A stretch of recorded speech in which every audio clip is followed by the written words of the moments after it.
What is going on,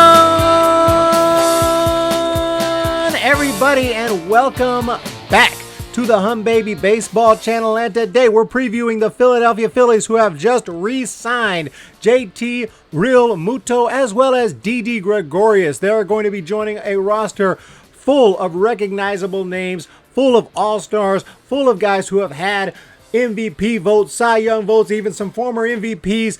There is a ton of great talent on this baseball team. They're not all in their prime, but there is a lot of talent on this Phillies team. There is no denying that. The question is, can they win a division or a wild card when they are competing with great teams like the Braves, great teams like the Mets, who are obviously trying to spend big this offseason. Then you got the Nationals. You even got the Marlins, who apparently, the Marlins, they're a playoff team now. They went all the way to the NLDS last year, so you can't count them out. The East is incredibly competitive, but we're going to get into this Phillies team. We're going to talk about the lineup. We're going to talk about the bullpen.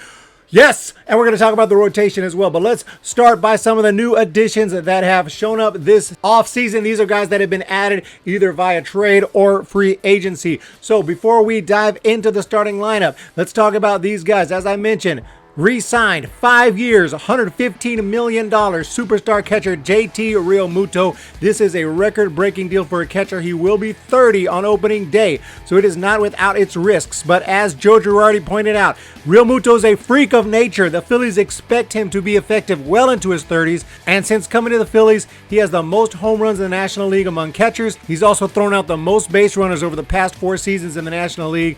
And regarding a possible decline, he himself said, athletically, I'm a little more advanced than most catchers are. Not all, obviously. So I feel that gives me an edge to where even if I decline a little bit athletically, I'll still be ahead of the game as far as most catchers are concerned. So there you go. And, you got to love it. At least he's keeping it real, Muto.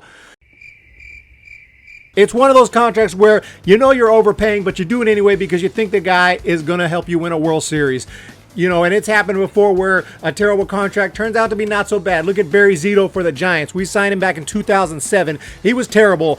I mean, it was a terrible contract. It was like, this is the worst contract of all time. But then in 2012, he has a great year. He is lights out in the playoffs. He takes out the Tigers, and he helps the Giants win a World Series. Then all of a sudden, the contract wasn't so bad. It's funny how a ring does that. At the end of the day, it is a good thing that Realmuto is on the team in 2021 at least. So the Phillies got to be happy about that. Fans got to love it. And they also re-signed Didi Gregorious, who is back. He hit .284 in 2020. He's hitting bombs with a mask on. He drove in 40 runs in 60 games, and he's an absolute Iron Man for the Phillies.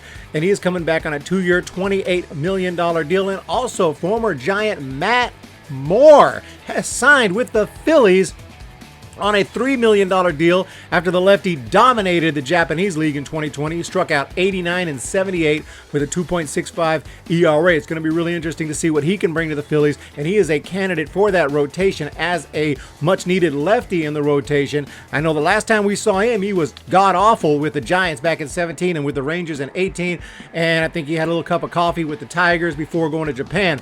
But hey, he looks great in Japan, and I love it that the Phillies are giving him a shot. So we'll see what he can do. The Phillies also signed or traded for a bunch of guys to potentially help in that bullpen.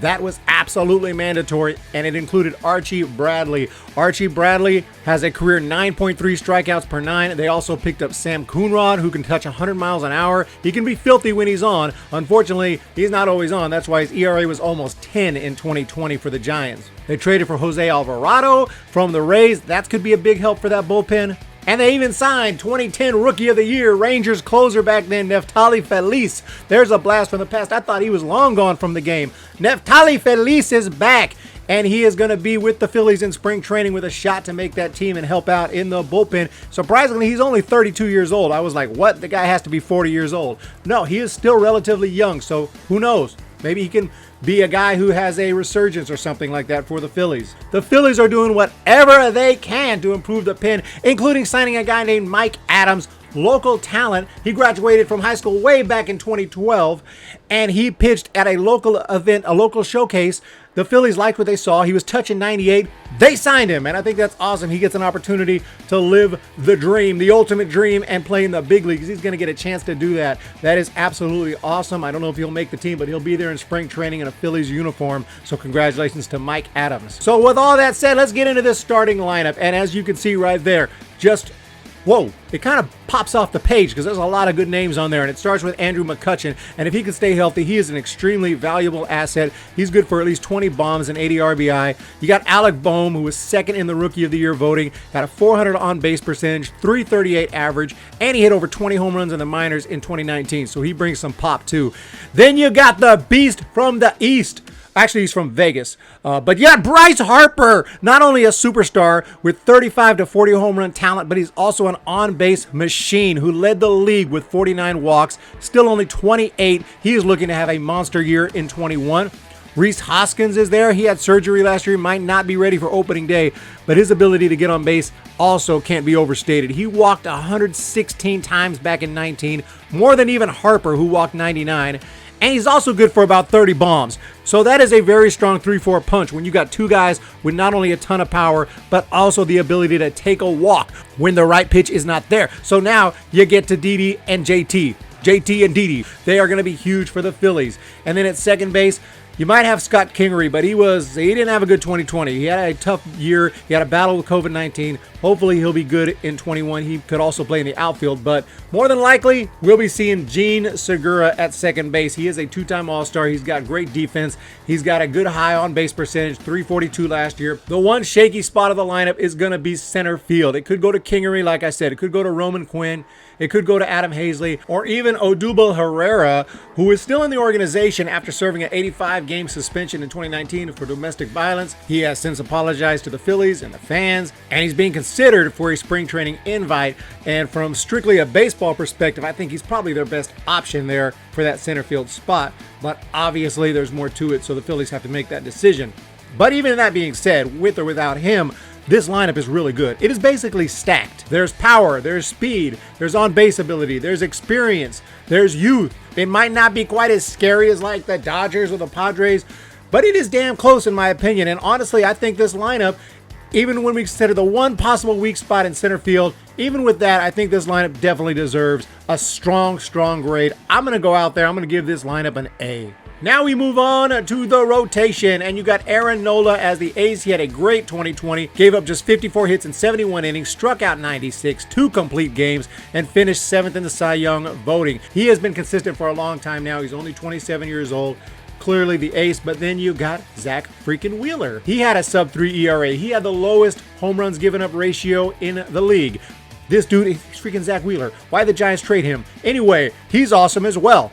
And then Zach Eflin, he had career highs in ERA, FIP, strikeouts per 9, threw a shutout. He had a very impressive 2020. So the 1-2-3 punch in that rotation, it's just good. I mean, it simply is. After that starts the question marks. Vince Velasquez was tendered a contract despite a 5.56 ERA in 2020. He still has great strikeout stuff, and he's a candidate for the rotation, along with Spencer Howard, the youngster, their best prospect, who wasn't that great in his rookie campaign, but he dominated the minors. He's going to get another opportunity. It was a weird year. He kind of got rushed into the big leagues. I think he's going to be really good in 2021. I got a feeling that he's going to have a nice season. But because of the uncertainties after the top 3, that's where Matt Moore comes into play. And so he's going to be given every opportunity to make the team and be in that rotation. I think in a perfect world, at least the way I would visualize this would be you got your top 3, obviously. Then you got Spencer Howard, who's going to have a nice year. He's going to figure things out. He's going to be great, just like he was in the minors. He is going to be fantastic. And then number 5, you would have Matt Moore as your lefty, and Matt Moore is going to be very serviceable. That would be ideal. And then I think Velasquez could be a long reliever. But that is a lot of ifs. A lot of things have to go right. It's not the most deep rotation. I mean, they did have Ivan Nova. They made a few signings. They have other guys too. They're working on it. But I think with that 1-2-3 punch, I mean, regardless, they're going to find a couple of serviceable guys to throw in there. And I think Spencer Howard's going to be more than serviceable. And I hope Matt Moore works out. I really don't know if he will or not, but I hope he does. So I think there's enough there to say this is going to be solid. This is not a weakness for the Phillies. This is a strength as well. They have a very solid rotation regardless of that 4 and 5 spot. They're going to figure things out. When you have a 1-2-3 punch like that, it's pretty damn good. So I'm even going to give the rotation a good score. I'm not going to give it an A, but I think it's pretty solid. I'm going to give the rotation a B+. Finally, it's time to enter the abyss that is the Philadelphia Phillies bullpen. Now, I got to give credit to the Phillies. They have been making the moves. They're making trades. They're signing guys. They're signing veterans. They're signing solid guys like Archie Bradley. They're getting anything. They're signing local talent. They're getting everything and everybody they can to help that bullpen. And you have to say, you have to give credit where credit is due for doing that. And I do think the bullpen is going to be better in 2021. Of course, they have tried to find diamonds in the rough before. They just haven't worked out. But maybe their luck will change. Maybe they'll do a better job of signing guys and finding guys going forward. I think that I'm looking at it on paper and I think it's okay. I mean, I don't think it's that bad.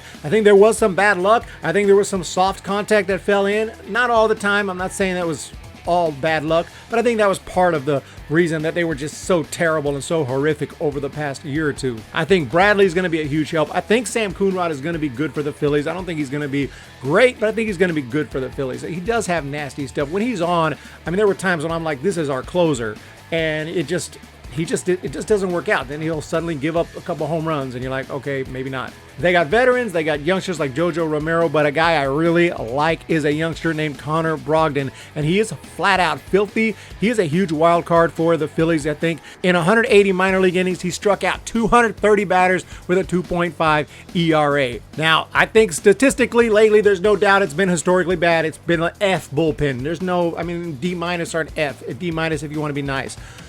But with the improvements that they've made, with the additional signings that they've done, and with the fact that I think some of these guys are actually not as bad as they've been, Jose Alvarado I think is going to help.